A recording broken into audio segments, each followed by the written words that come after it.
every corner sibe victorious. Kwi-second phase will demonstrate what we are positional. Positional, we are more than conquerors before we even fight. The Bible says,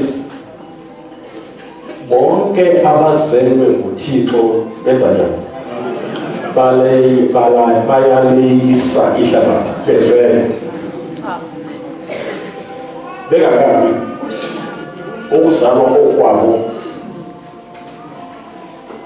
kuyababeka kwi-position yokuba babengalisa ihlabathi.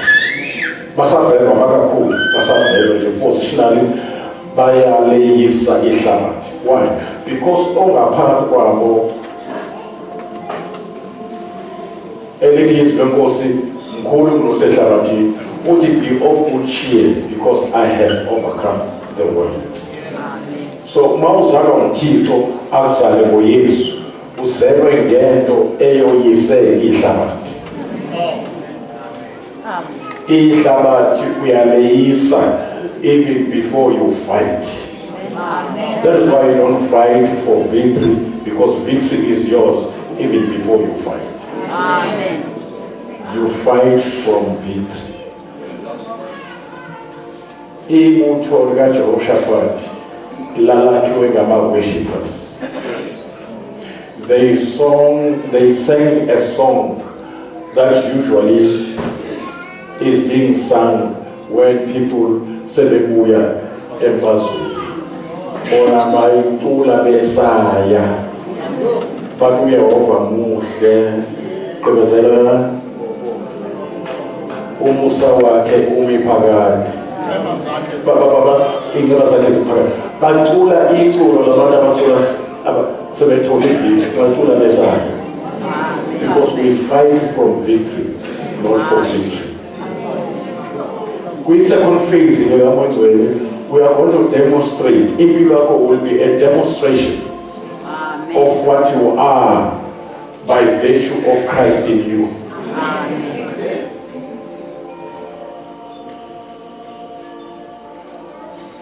Uzakuzazi ukuthi ngubani wena uKristu. What you can do in Christ. What is the purpose yokuba ube umntwana kaThixo? In fact, you must know your identity. Ungubani uKristu. Ufike ungaphuma manje kusazini ngokwenyama ukuthi umXhosa, uMahadele, umfene, dlula manje. Dlula manje. Sazi ngokomoya.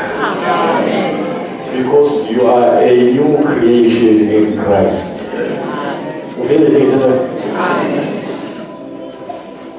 Greater exazini ngokwenyama. Bebona nje xa bengibiza bazalwane bethi socela umpostoli Mahlala eze phambili abakayithini identity yakho basathetha ngeoffice qala. With me? Yeah, that's why ngakubeki noma ngabizwanga ngayo.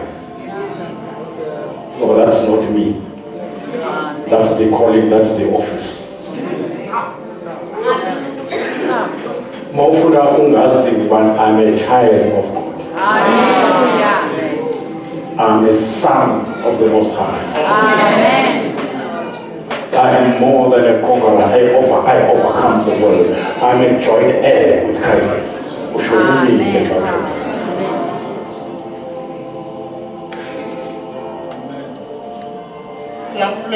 Because it's very important we bambi identity. Amen. Amen. Yeah. Once you get a revelation about who you are in Christ, Amen.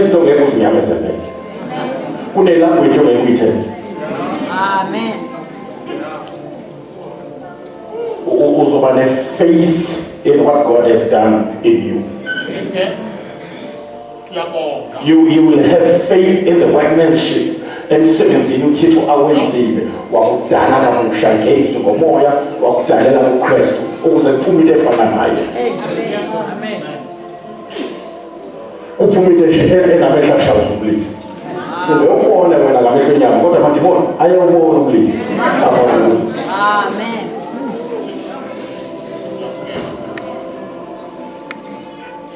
Amen. Nimamele nonke. Amen. Izolo ngaleyo lokhu ithandazela iyaloba tonight.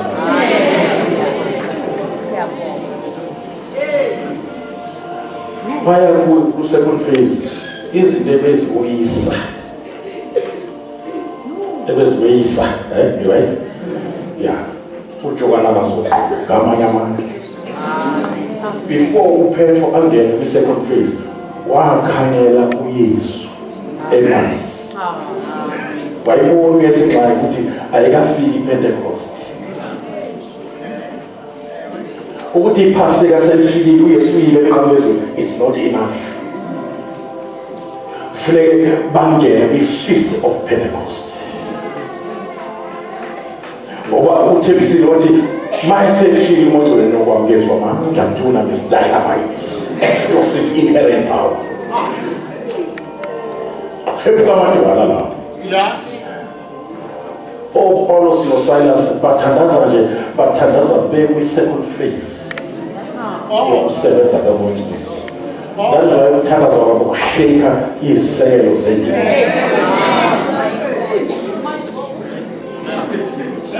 Ngoba nabayivale nje. No, bazalwane akuzosinqeda basicula amakhorasi sivuthe kanti sivuthe amandla wethu.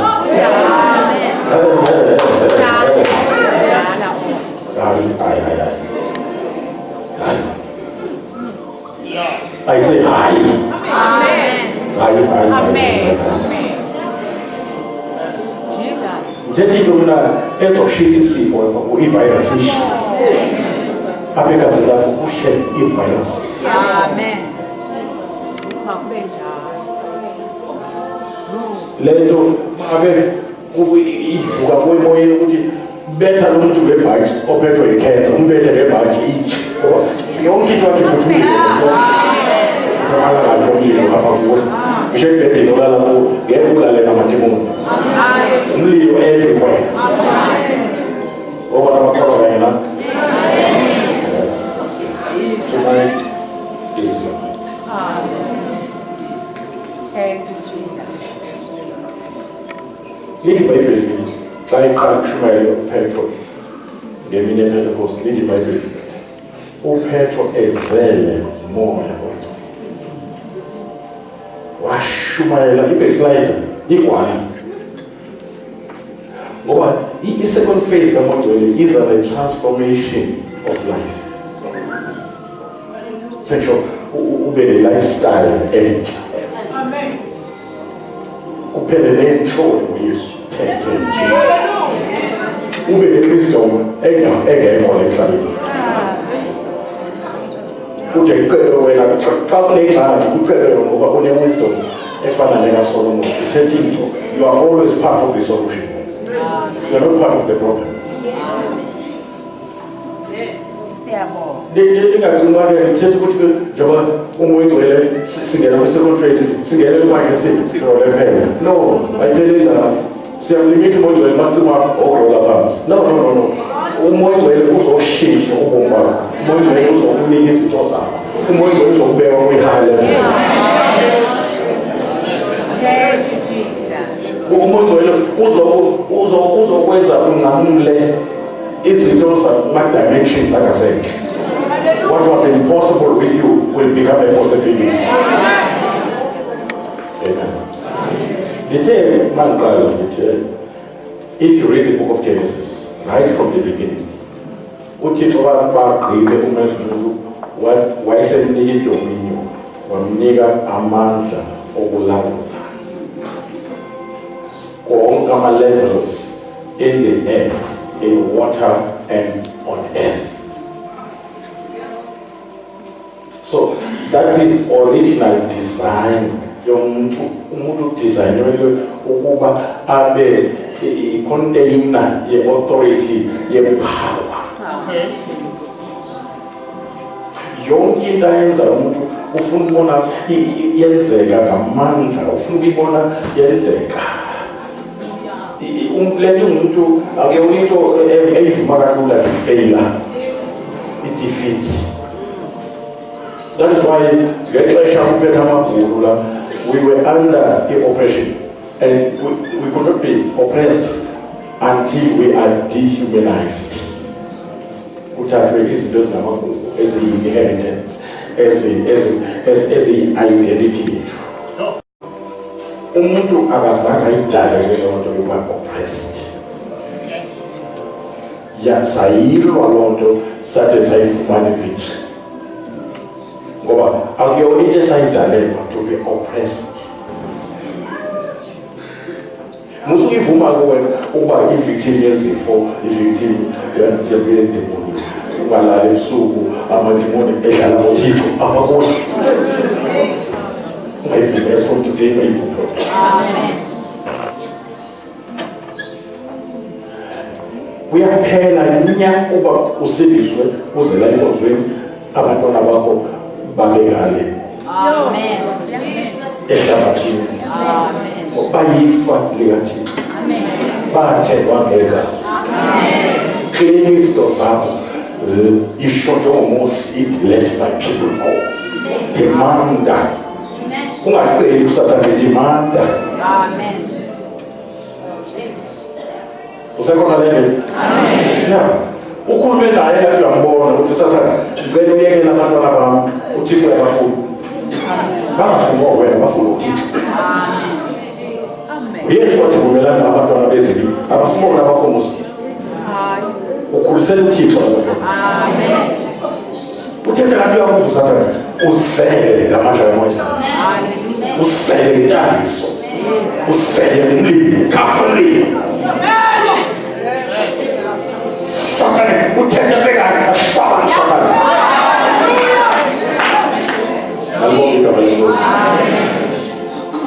I want to tell you something, Pastor. Let us ifumana tonight. Ayizuqhamuka ezulwini. Yehla kwabakala, yemlekeza. Ayisalipwa yakhe. Waphela kudala indaba yokulima mothwe. Asiyini uyena uyibethi. Amen. Ubuya uqaqa ukuthi uThixo usazovusa abantu. Amen. Ngoba une-covenant naleli bandla ndiyakuxelela. Amen. Ndibabona ngomoya bazobuyisa lankazi. Amen. Bona lankazi ngoba. Amen.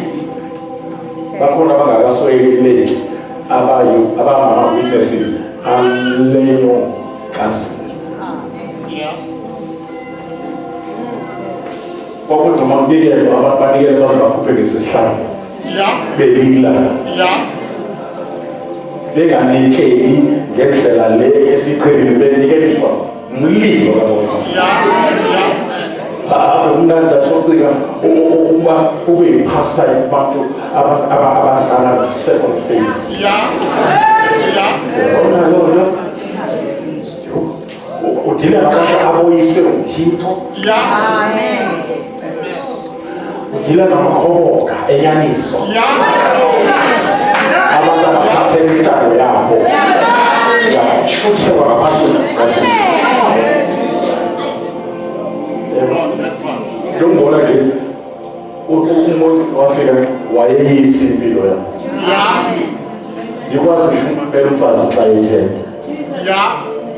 Xa ukhona ngezanga kahle ngixolise ngehle ngithobe umnyaka. Amen. Ngithotshiswa of second phase.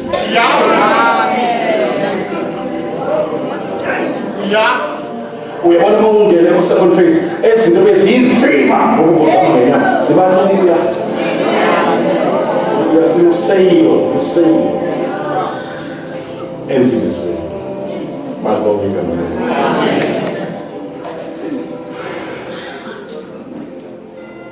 Ake sifunde phakathi kuJohn chapter 3.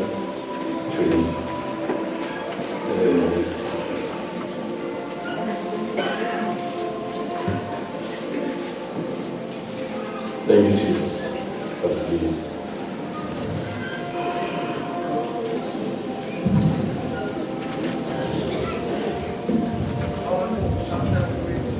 Yes, verse 22.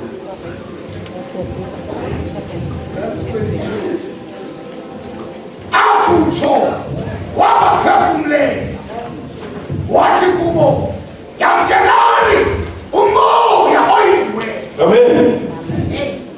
Sibongele tata Jesu. Nawo uThixo siphambi kwakho. Sikumamele uthethe inhliziyo yakho. Siyahlika ukuba wande wena. Siyamnxiba ngomlilo umkhosi wakho. Hamba le ndawo ngegama likaYesu. Amen.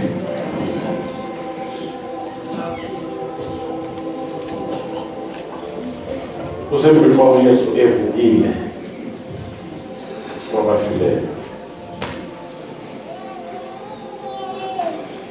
Uyabaphefumulela la ngomoya wakhe.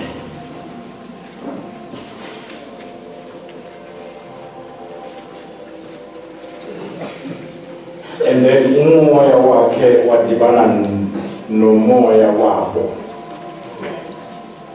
Wasebenzeka imizwa yokubake nje bathiwe bangabantwana phakathi. Very important. Now here we see is the first phase yokufika nokusebenza kukamoya oyingcwele emini. Uyizwa siye phaya ku chapter 1 verse 12. Chapter 1. You are not in John. Verse 12. John chapter 1 verse 12. Keboke akamgenayo wabanika igunya lokubabalela abantwana bakaThixo. Nothi babe ngabafundi noma babe ngamanqina kaYesu. Babe ngabantwana bakaThixo. Labo abamamkela njani nanguye sebaphefumulela. Xa umuntu esimila ethi uvuma uYesu, uyamamkela uYesu, uyaphefumulelwa. uYesu uphefumula umoya wakhe emoyeni walo muntu. Kudibana umoya nomoya bese kuphuma ke something ebizwa kuthiwa ke umntana kaThixo. Nisakho uverse 13 uthi ngani? Verse 13. Awe bakholwayo kwigama lakhe abazalwanga ngagazi nangathanda kwanyama nangathanda kwandoda bazalwa nguThixo. Abo bamamkelayo bafumana igunya lokuba bathiwe bangabantwana bakaThixo. Baya introduced into a heavenly family. Amen. Bazalwa nguThixo. Chapter 3. Chapter 3. Yes. Verse. Start from verse 3. Waphendula uYesu wathi, inene ndithi kuwe ukuba akuthanda umntu. Uzuyiqaphele le nto uYesu mayethi imeme. Uyiqhele le nto uyiqaphele uza kunestatement esizayo. Kwezinye indawo akatsho imeme. Kodwa kunendawo atsho kuzo. Amen? Verily or truly I say. There was no need for Jesus to say that because he is the way, the truth, and the life. Now the truth says truly. UThixo apha uyafunga uzifunga yena. Kule statement endishoyo kuphila kukaYehova. Noma ingajika le nto bese ngiyithethile ngafuneka kuphele mina qha. Ake sivuthi uYesu ufuna ukuthini emveni kwalo ayithetha. Waphendula uYesu wathi kuye, inene ndithi kuwe ukuba akathanda umntu azabe ngokunje akana kububona ubukumkani bukaThixo. Ivele lo ndawo kumele ukuba umuntu athini? Sithetha i-second phase yokusebenza kamuntu. I'm sorry, i-first phase yokusebenza kamuntu wena. Asho sonke first phase. Yeah. Sonke siyangena kuyo kodwa asingeni sonke kwi-second. And isihambise kanzima ke loo nto. Ngoba i-first phase isinika ilungelo ne-passport yokuyongena ezweni. Sidibane nobaba. Sibe kwi-reconciliation nobaba. Sifumana le nto kuthiwa i-peace with God. Kwi-second phase singena kwi-peace of God. Kunomehluko. Abazalwane bane-peace with God, ba-reconcile, babuyisene noThixo, kodwa banayo i-peace of God.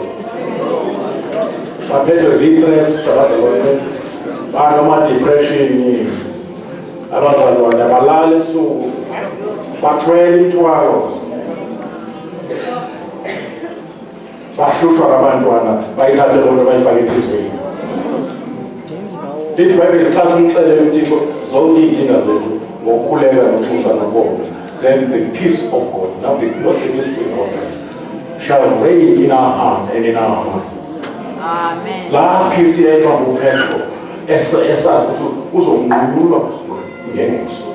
Kodwa walala elongweni, walala yamethi usukuza phaphama, yametha wavuka, nakhona waba yi-somnambulist, wahambe engathi usemaphusheni, wabethwa umoya okhandayo, wabona ngiphumile ngosila entolongweni. I mean, the peace, like Jesus Christ.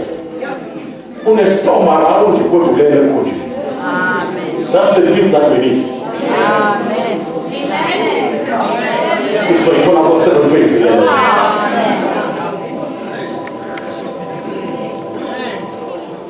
Isifake ephumuleni. Ungena kwi-rest. Your mind and your heart is kusiyamnayiswa lezi ngisho ilawulwa ngotholo lukaThixo apha kuwo. Mosunothi okhathalelayo xa ufika ithelo vele bawo ngathi siyaduma phansi. Awubona kwenzayo. Le mpi ayisiyo yakho ekayisi. This plague is not yours. You are not needed.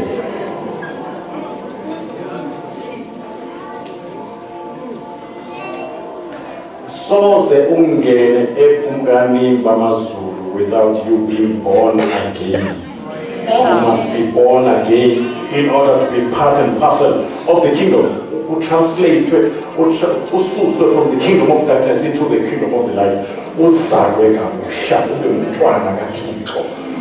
Let is lokho kuligunya, asho igunya. So kukhona igunya oluthola kwi-first phase. Kunika ama-rights yokucela, ngesikhathi ucela uThixo u-exercise igunya lobuntwana. That is why ma-address uThixo uthi bawo, ukusho lokho ngomoya kaKristu okuwe. Umoya kaKristu in you ukwenza ukuthi ube namandla ukuthi Abba Baba. So, uyabona ngike nabantwana phaya ekhaya senginabazukulu. Phaya enkonzweni bangibona ukuthi utata lo umfundisi, kodwa phaya ukuthi ungutata. Abazukulu bona mangena empetheni bakhwela phezulu bakuthi abayikho le nto utata.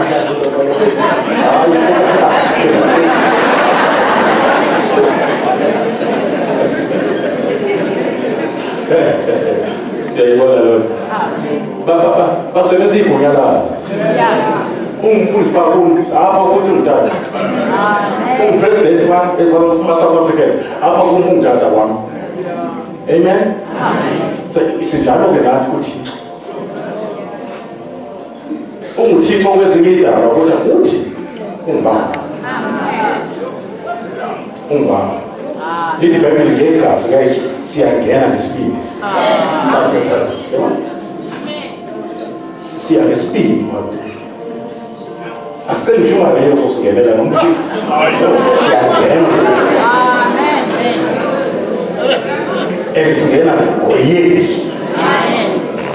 Amen. Sichawa amandla kaMoya. Amen. Sigijima phezu kwekhaphethi yegazi yaYesu. Siyongena kwi-Holy of Holies. Sithethe naye imfihlelo. Ilungelo lakho. Tell me what ilungelo lakho. It's all right. So inheritance. No weapon formed against you shall prosper. This is the inheritance. Ifa lakho.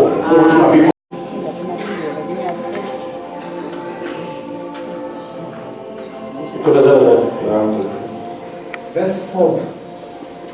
Uthi unikodimo kuyi akadili na umuntu ukuzalwa njalo akabanako yini na kungena kwesibili esizalweni sonina azalwa waphendula uYesu wathi inene ndithi kuwe Wayiphinda leyo ndaba.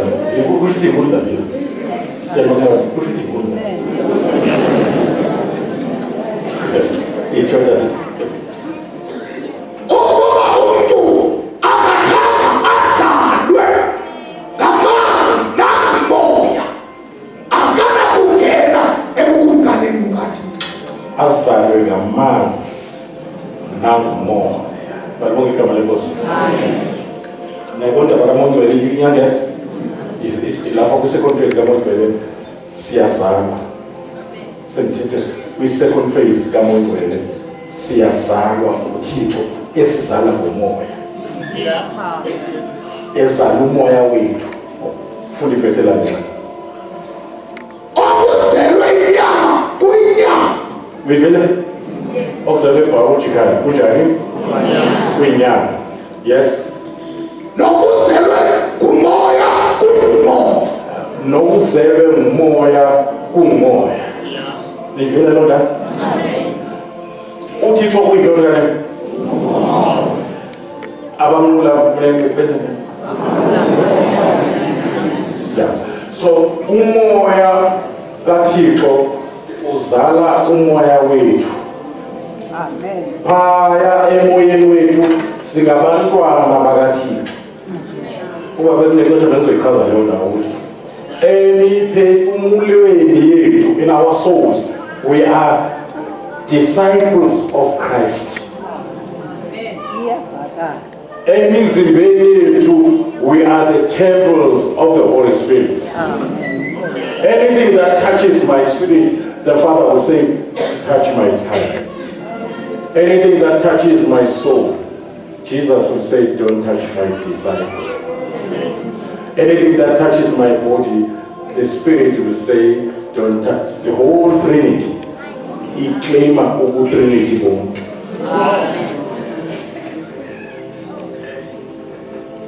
Your body has been sanctified, bought by the blood. Amen. Indlu kaThixo umzimba wakho. Uhlala kulo mzimba ngomoya oyingcwele. Ufanele wayivumela nje lento ukuthi endlini kaThixo uhlala izifo. Uthi usho nawe ukuthi yabona ngingena iflu ingena kukhona uThixo. Ingena uThixo ezalisile. Let's make it real, but sometimes we make it something spiritual, even abstract, it must be experience. Okay. It must be a reality. Uhlala uThixo wakho.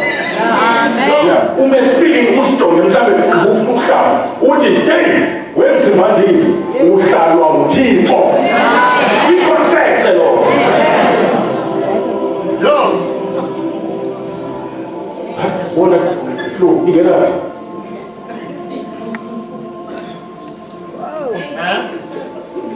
Usathula ngoba ngiyazi abanye bathola ipensi ukugula kwakho njalo ngiyithanda bafundise uma ngithathazele kakhulu ngiphile kakhulu ngoba ngalokugula kwami ngithola ngiyaphethola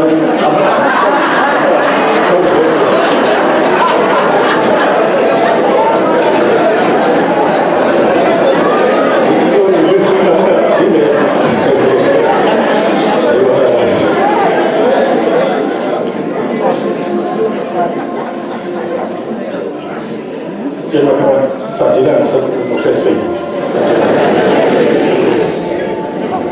We are also introduced again. We want to also feel the second phase. It's all right. You are complete in Christ. First phase. You are complete in Christ. First phase. I am complete in Christ. First phase. I am the righteousness of God. I am a new creation.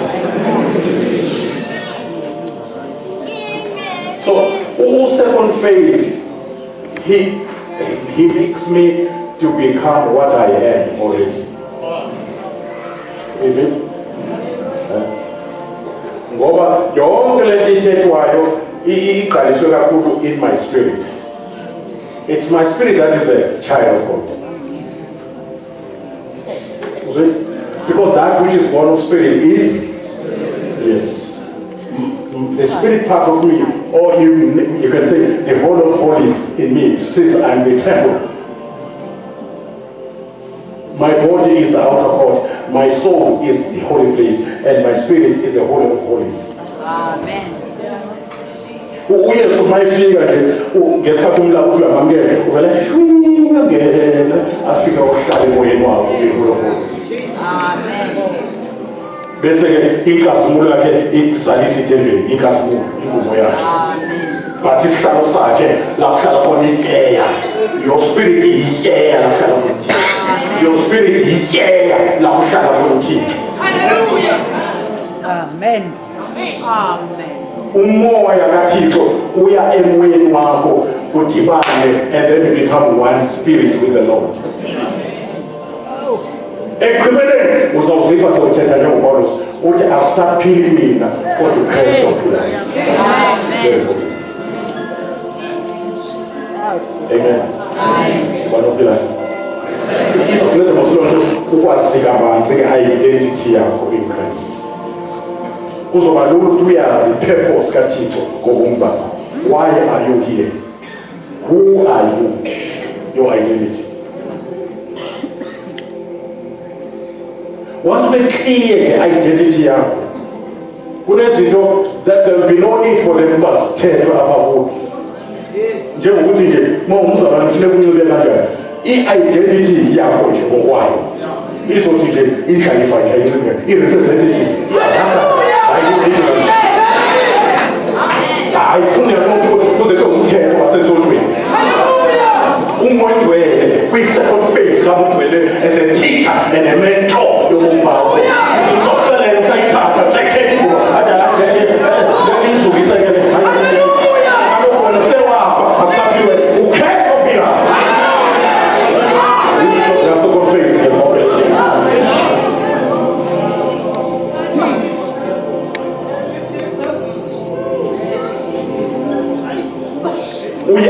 Uyeka uzoyeka lento eqhubekisa abazalwane uyiyeke.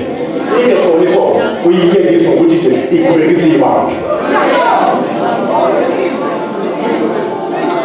Ngoba ifuna ku-second phase, we are being saved from self-centeredness, from egocentric into ezithi ngikona bazalwane hayi mina umthetho wami xa selithenga ayenze into.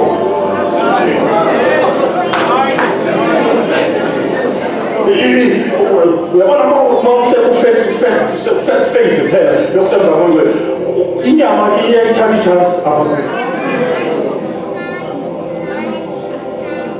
ufakala usindisiwe ukuthi uzakubeka kodwa uba ngisindisiwe nje ngisindisiwe udlala angiboni idwala yabeka hambe ngekholisebenzisa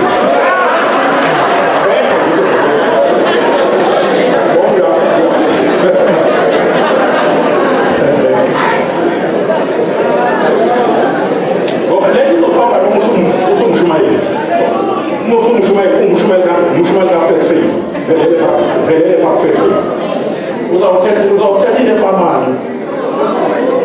Wathi njalo ngiseshumayela kwabili washumayela wabiza ukuthi akora kwangasipha muntu. Wathi hawu kanti niyadalwa. Seshumayela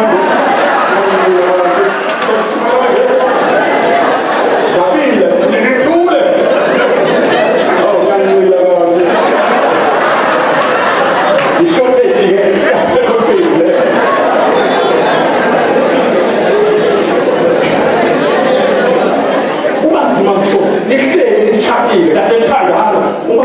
ku-second phase kuzawuthethwa kodwa i-shift ku-6 to 6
Kuyamangalisa-ke njalo uSosiba ukuthi kuyenzeka use-first phase uzibhaqe sewune-anointing yoku-operator nge-gift ethile. Uvile nje yingozi ukuzibhaqa sewu-operator nge-gift ethile kanti use-first phase. Noma uyaprofeta noma wenzani uzokwenza konke kodwa ushonze ngeziqhamu zakhona.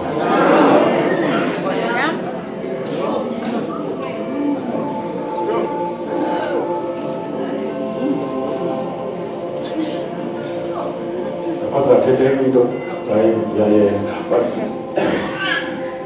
uma ngabe ungancediwanga umoya oyigcwele kwi-second phase uzophakamela uThixo.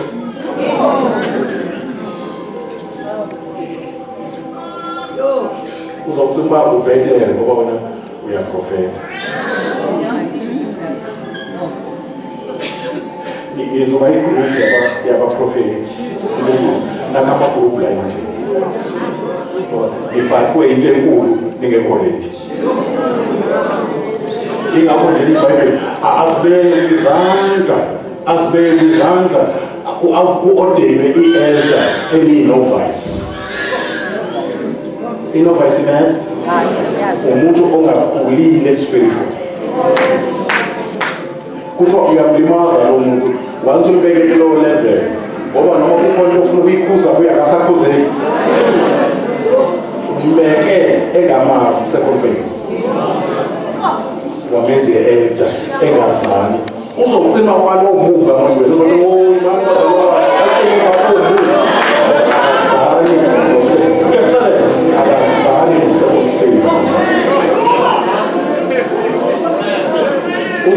lowo mlilo imbeke engamazi second phase uzamnqamisa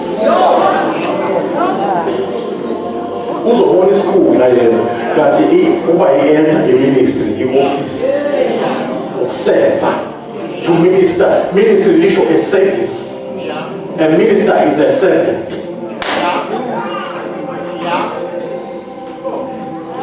uThixo Yesu Kristu lithi Bible he took a form of a servant. Lithi Bible uYesu uthi angizelanga la ukuzokhonzwa izokhonza.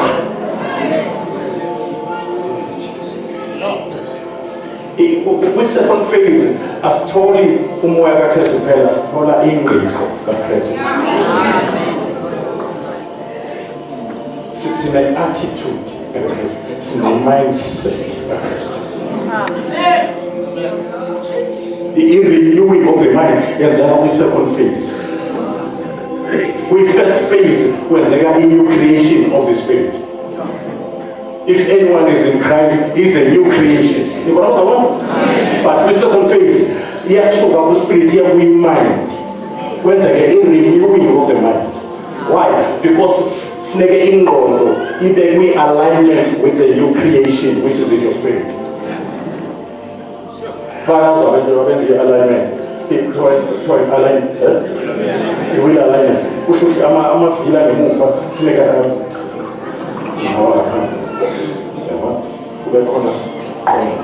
so the soul of a man must be in good alignment with the spirit that is born again. Because the spirit is willing, but the flesh is weak. The spirit of a man is willing to please God, but the weakness of the flesh is a problem. Inside you can into a willing, but the power to do what you are willing, Which we read Romans chapter 7. Ukuthanda ukho ukwenza okulungileyo kodwa amandla okwenza lento engiyithandayo. Siyabona ke ifuna second phase le. Uthatha windawo ngiyawenamela amazi esikhosana umthetho kaThixo ngokumuntu wangaphakathi ithi ngesikhosana. Ngiyadelighta emthethweni kaThixo. Ngiyavuyela umthetho kaThixo ngokumuntu wangaphakathi. Ngokumuntu wangaphakathi eborn again spirit. Because when you are born again, you are being saved from interest of sin. Xa uyenza into ngoku ikhonto ekhalayo ibingakhali uba ngasebenzi. Ikhonto elilayo xa uyenza into wrong. Kodwa ngenxa yokuthi usuke usashota kwi-second phase uyenze ungathanda. Uthi usho nokusho yazi lethuba futhi sathele lona nje. Sometimes you cannot condemn that person which was such a no. The fact that that's okalabu, it takes a lot of it's a sign of two sins. The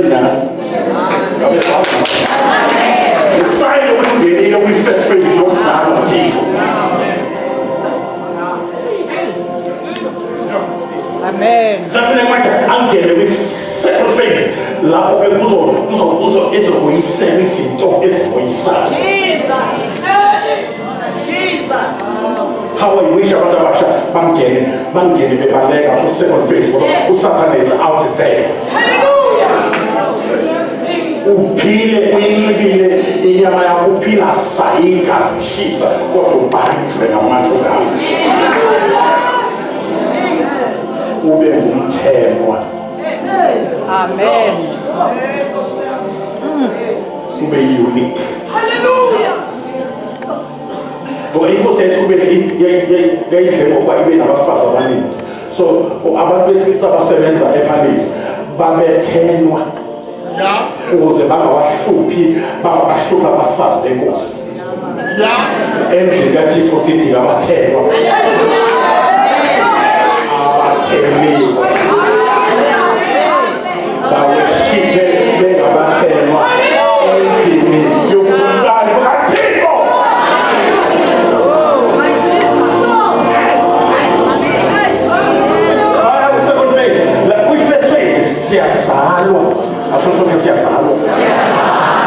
We inherit in nature, imvelo yokuthixo pha. Sizamukela ukufana noThixo. But kwi-second phase sizamukela ufuzo. And umoya wena uyingqili xa uqeda ukuzalwa kwaJuda. Once ufike usuku luka-8 sekufuneke sacrifice. And 8 is the number of new beginnings. And umoya wena phakathi kwi-second phase uyingqili. Uthi akesijonge mfu, akesijonge ukuthi umkanjani. Uthe ngathi uyikwekwe after so many years usayikwekwe wena. Uyafika nini ebudodeni?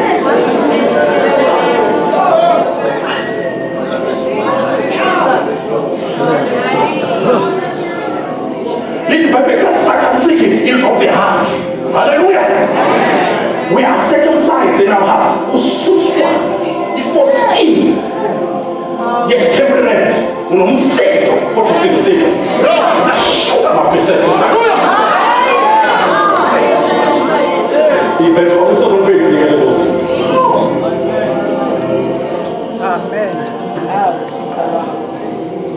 Umama usindisiwe kodwa nama-10 tribes. Unemsindo nje. Unenzuzo zokungathethi. Must be sacrificed. Yayisizela indoda enomfazi ongekho circumcised.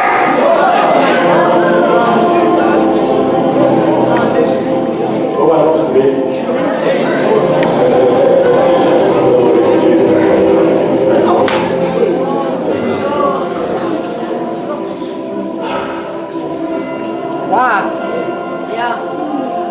Uyabona umfana sewudibene no-second phase.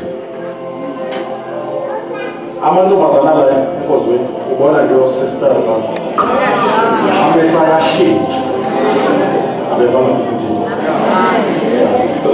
umwaka Amnoni uyakhushwa usaba umwaka Joseph.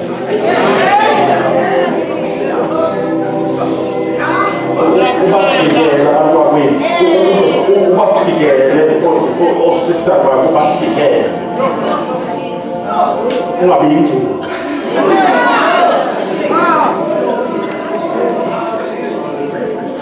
Izinto zika-second phase lezo.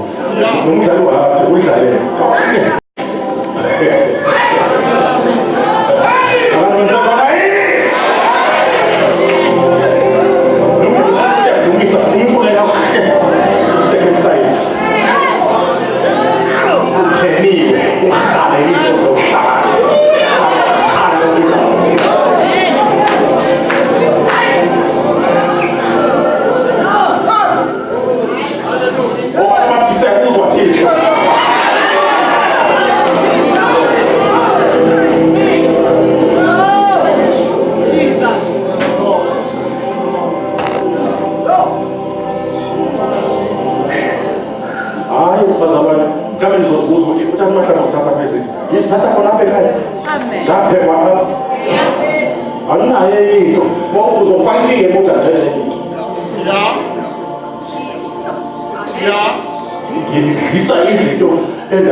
listen.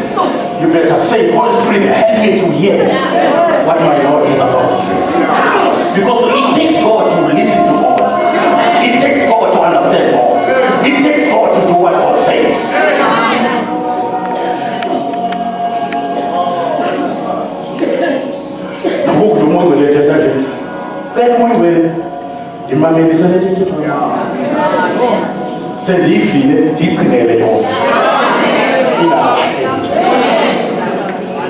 Ayis makoni waste. Detective to international you can feel detective years on amateur of fail and when we talk kumbuza mama talk so kumbuza kwa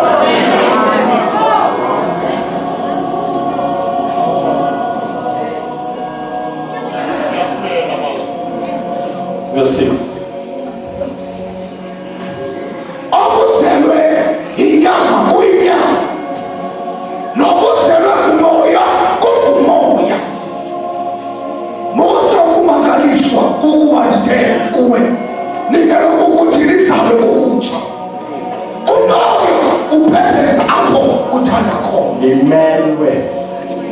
It's not optional.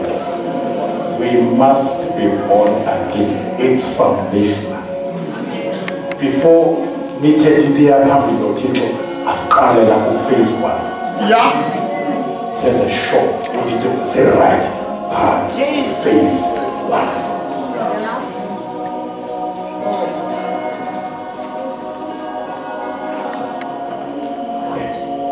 I just put it up and I see Ezekiel chapter 36. God is talking to issues of some Israel about what is going to happen in the future. John 37, I'm sure what you see for the 36 in the corners of umbrella. Israel is being restored here. You will prevail in my name, but I'm going to restore you. I'm going to restore you. As prayer,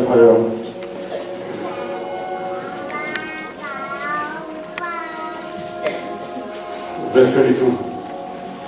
Verse 22. Yes.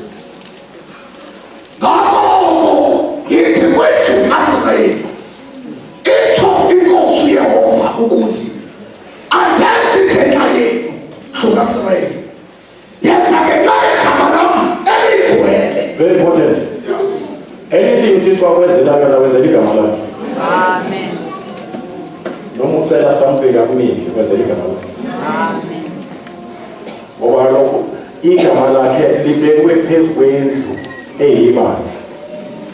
Ikamala over live his ways Yamamo a Batamake. My Lord Ikamala.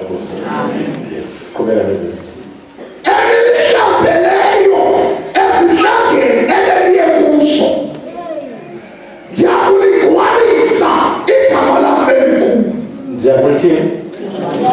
Zailungisa lento nithe lithi baby uma abantu abanjani kule ukubabekela you are the carrier of the name. Xa uhamba kakubi liyanthola liyajobeka kodwa uyabathembisa abantwana bayizwayo ukuthi hayi zayilungisa phela zayilungisa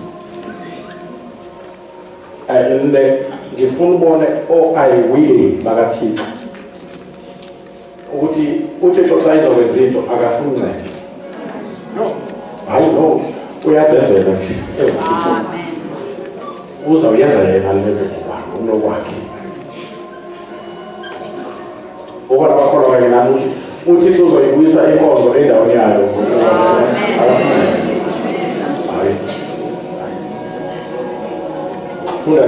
Verse 23. Diabolizwanisa ikamana enkulu elihlanzelweyo ezihlangeni elihlambeleyo phakathi kwaso ukuze sazi inhlanga ukuba ndinguyehova itsho inkosi yehova. Ndakuzidwanisa ngokwam kuni emehlweni Amen. Neighbor, know that. Basazwa mazwi uThixo wethu. uThixo uzakuzazisa ehlabathini lonke ngathi. Amen. Rest assured, kuzothiwa uThixo lithethe ngendlela esizoyikhawuleza isithi uThixo kabheke.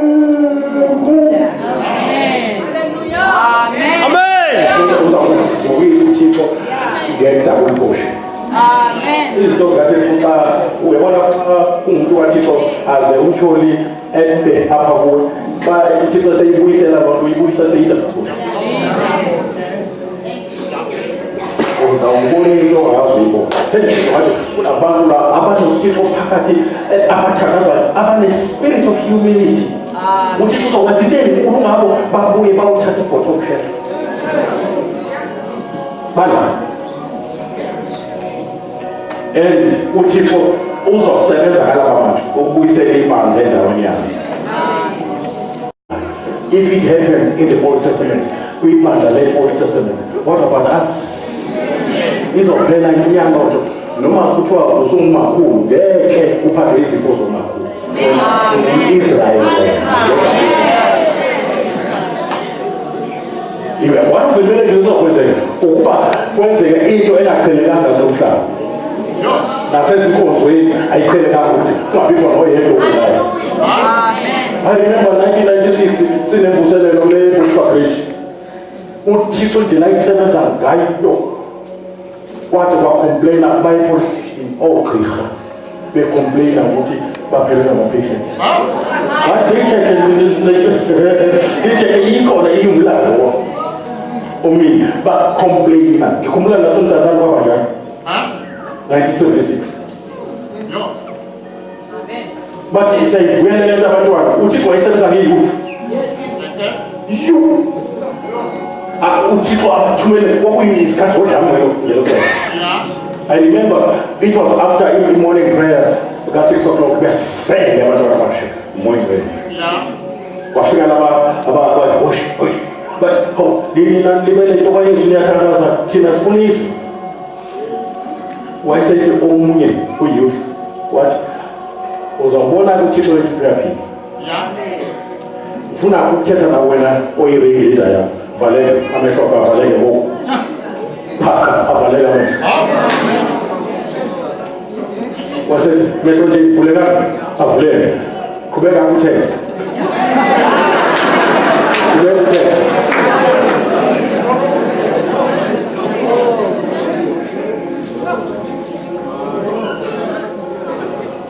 Bafika esibhedlela, esibhedlela esibhedlela mabefika khona emthisheka bakwazi kwacomplaina umetron kodwa ngathi umsebenzi wesiphelele uNkulunkulu esebenza ngeyouth before bayisikoleni bafaye kwi-prayer ka-6 bebheke incwadi zesikole. Omunye usisi ufika pha ukuthi notata Khujana ukhathazwa i-boyfriend athe it's over ebesidibene ngakho ngisisiwe njalo uma ibuye enkozweni edlula phaa kuthiwa yikwa kwibus rank yasemdala highway. Yes, adibane nale mfana lo athi usashona ngoku ambabhe kanjani usashona ngoku uthi awusamfuni. Yamkhathaza le nto sisi. Mayifike enkozweni ka-6 sambeka izandla sathi yake umlilo awunakuhlala mademodo elondlela. Hayi sathi-ke uma ephinda esondela kuwe ungathethi le nto siyifake emehlweni nakuwena mtsho-ke nje uzawuwa. Wenza njengoba simhlelele wenza kwezethelevile kanti akazi ukuthi usefike kwi-second phase.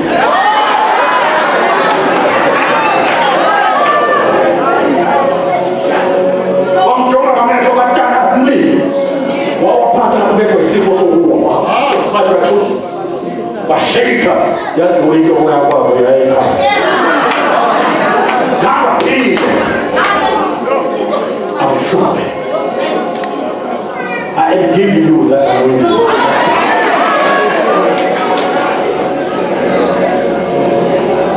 Declare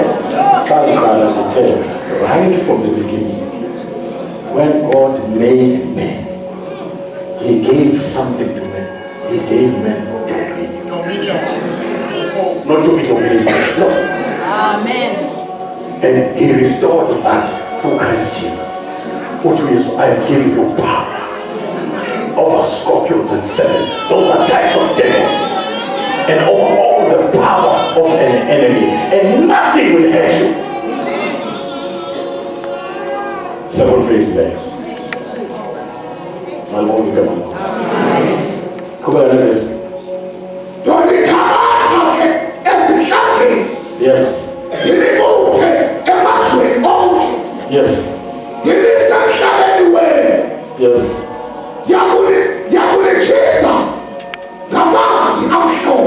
Yakunichiza ngamanzi amhlophe. La manzi aphaya kuyiwani. Osamazalwana ngamanzi nangaloni namomoya. Yizwi liyakunika a new heart also will I give you. A new spirit. Yes, Lord. Say it. A new heart, a new spirit will I put within you. That's where we are born again in our spirit and we become children of God. Yes, put that in verse.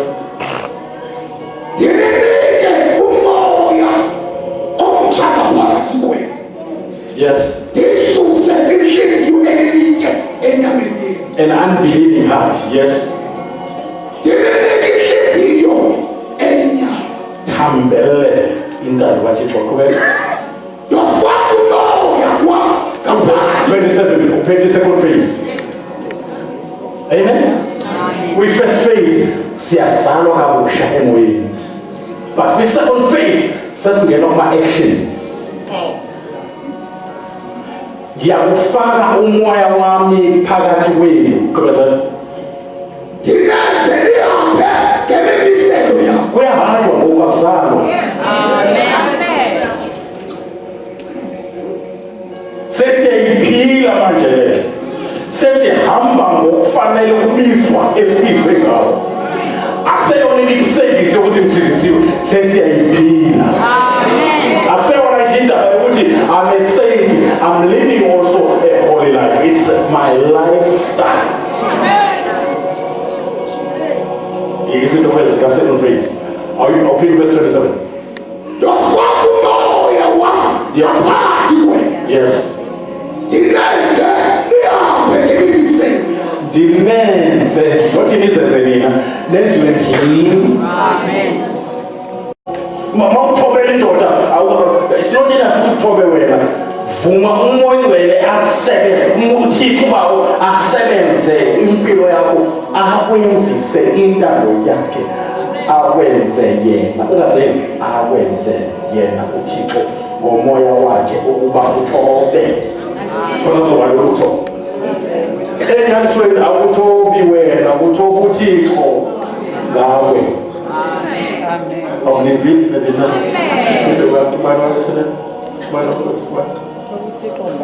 akekho umuntu ongenza ukutsho kukaThixo ngaphandle koThixo. Akekho umuntu phansi komthuzo ongenza ukutsho kukaThixo enganzelwa uThixo.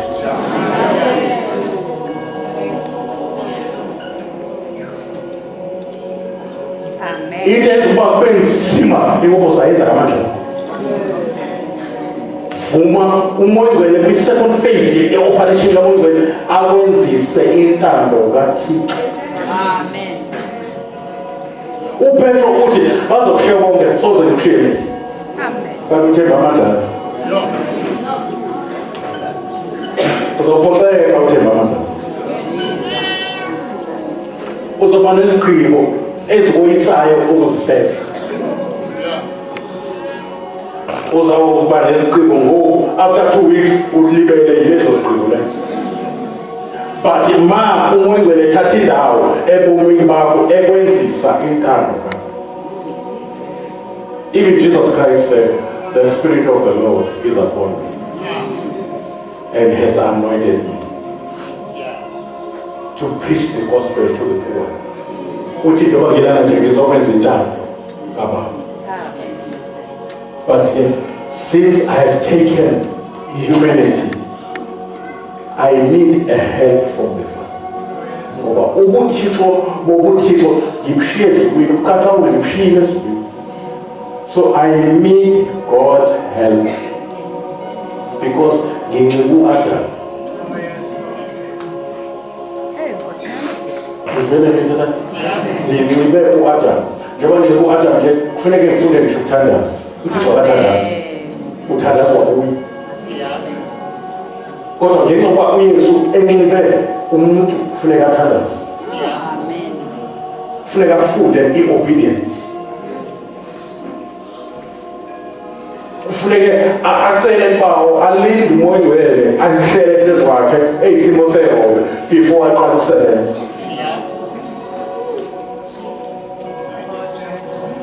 Thina-ke singasurvive kanjani without the help of the Holy Spirit? How can we survive? How possible it is for us to do the will of God successfully ngendlela emvuyisayo ukuthi uThixo akavuyiswa ukuthi uyenze into ayishilo. Uvuyiswa ukuthi ube khona ngesikhathi usenza le nto. Amen. Abivanga lokho. Ndithi kuwe ungagcina uThixo uzovuya ngoba uyenzile le nto ayithe uyenze. Xa engasiboni ekunceda kule nto awu. Ukade usuku lakhe banokuThixo. Ulikadile usuku lwakhe. Noma usuthandaza uThixo uyafuna ukuzibona emthandazweni. Kuthiwa umuntu uyasinceda, yabo? uThixo umoya kufuneka uThixo asive emthandazweni. uThixo bawo eve uthandaza ngoThixo umoya egameni loThixo unyaka. Moya uThixo ufuneka uye uhamba ngoThixo uya kuThixo ngoThixo. Wenza into kaThixo ngoThixo.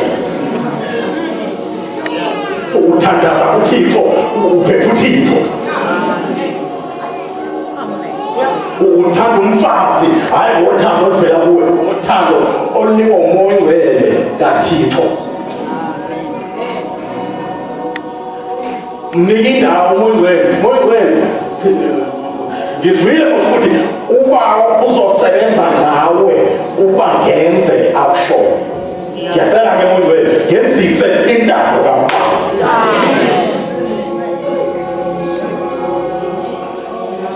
Okay, say I'm a saint, I'm the Holy One, I'm the righteousness of God. What is expected of me? To live righteously, to live a holy life, to be set apart for God, to be a saint.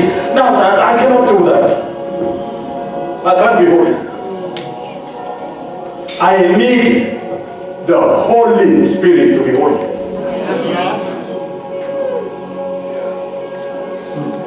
I can't have holiness and so be satisfied. There is nothing that satisfies God except Himself. No answer, I mean, God will never be satisfied. Amen. It takes God to that's why Jesus had to come down as a child, as a coca, as a badala. Is to love from the yes. Now watch what it is finished.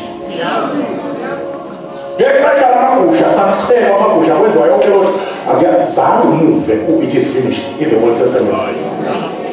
I remember these people in the Amen.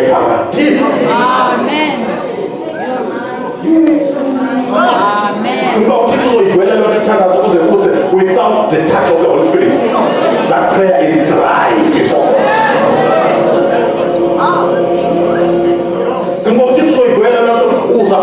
Temptations are out of your own effort. No, he's not interested. He's not impressed. Until you allow the Holy Spirit to take over your life and fight from victory. So that in every step that you take, you will remember His grace. Which it is by God's grace. It is by God's ability that I was able. So I give Him all the glory. Throughout eternity will be glorified. Hallelujah. Hayi siyayiqhuba nanomso. Siyayiqhuba nanomso. Amen. Siyayiqhuba nanomso. Amen. Tshela makhe bantu ungaphoswa.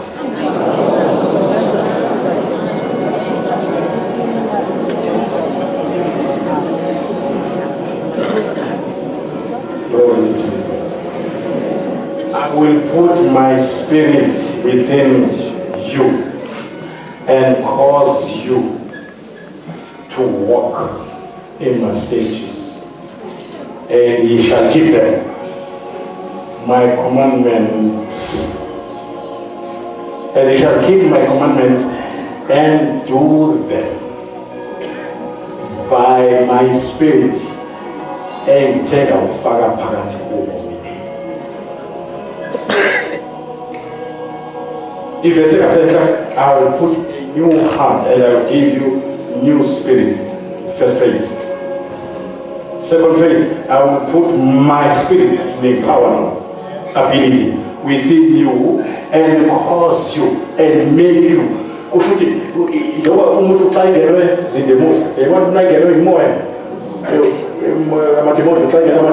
Wenza izinto angeke azenze esoba ngoba usathane uyamenzisa ngemimoya yakhe ukuba enze lento efuna usathane.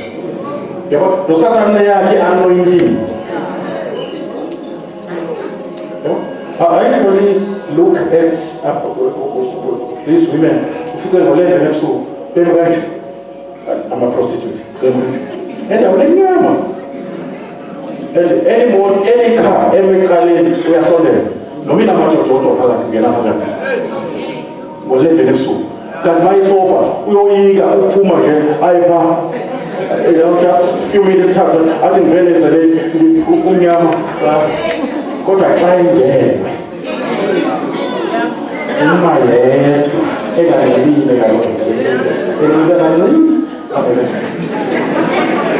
I show you ukhelwe akasensi uyenziswa. The same is done by the Holy Spirit.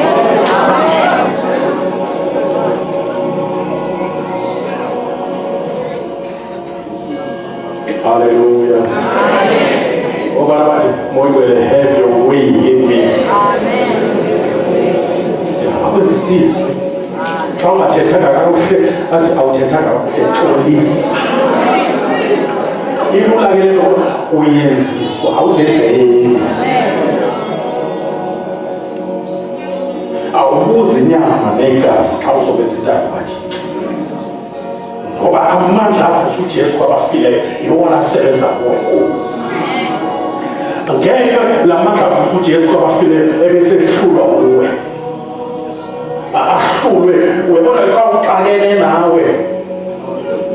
Allow the Holy Spirit to intervene. He knows how to deal with you. I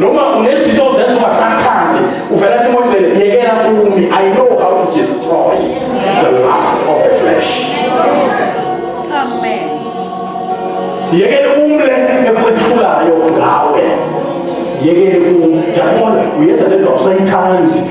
Give me a chance. Amen. You will go free. You will go free. I will put my spirit within them and make them to do according to my statutes. Let us follow me.